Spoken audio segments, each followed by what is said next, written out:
Hi friends, good afternoon. இன்றைக்கி ஆயுத பூஜை அதுமா எங்கள் வீட்டில் என்ன லஞ்சு செஞ்சேன்னு பார்க்கலாம் வாங்க. சுட சுட சாதம், அது கூட வாழைக்காய் வறுவல், நெக்ஸ்ட் அவரைக்காய் பீன்ஸ் கேரட் பொரியல், தேங்காய்லாம் திருவி போட்டு சூப்பராக இருக்கும். நெக்ஸ்ட் என்னென்னா சாம்பார் தான். சாம்பார் இன்றைக்கி கத்திரிக்காய் முருங்கைக்காய் சாம்பார் சூப்பராக இருக்கும்னு நினைக்கிறேன். இன்றைக்கி நல்லா வந்திருக்கு, நல்லா இருக்கும்னு நினைக்கிறேன். சாப்பிட்டு பார்த்துட்டு நெக்ஸ்ட் வீடியோவில் கண்டிப்பாக சொல்கிறேன். அப்புறம் தக்காளி ரசம் தான் வச்சேன். தக்காளி ரசம் வச்ச உடனே வீடியோ ஷூட் பண்ண ஆரம்பிச்சிட்டேன்.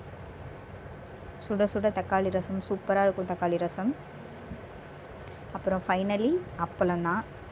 இதுதான் இன்றைக்கி எங்கள் வீட்டோட லஞ்சு. உங்கள் வீட்டில் என்னெல்லாம் லஞ்சு சமைச்சிங்கன்னு கமெண்ட் பாக்ஸில் கமெண்ட் பண்ணுங்கள். நெக்ஸ்ட் வீடியோவில் ஆயுத பூஜையில் எப்படி சாமி கும்பிட்டோன்ற வீடியோஸ் அப்லோட் பண்ணுவோம். மறக்காமல் நம்மளோட சேனலை சப்ஸ்கிரைப் பண்ணி பக்கத்தில் இருக்க பெல் ஐக்கனை கிளிக் பண்ணிக்கோங்க, லைக் பண்ணுங்கள். அப்போ தான் நாங்கள் போடுற வீடியோ உடனுக்குடனே உங்களுக்கு வரும்.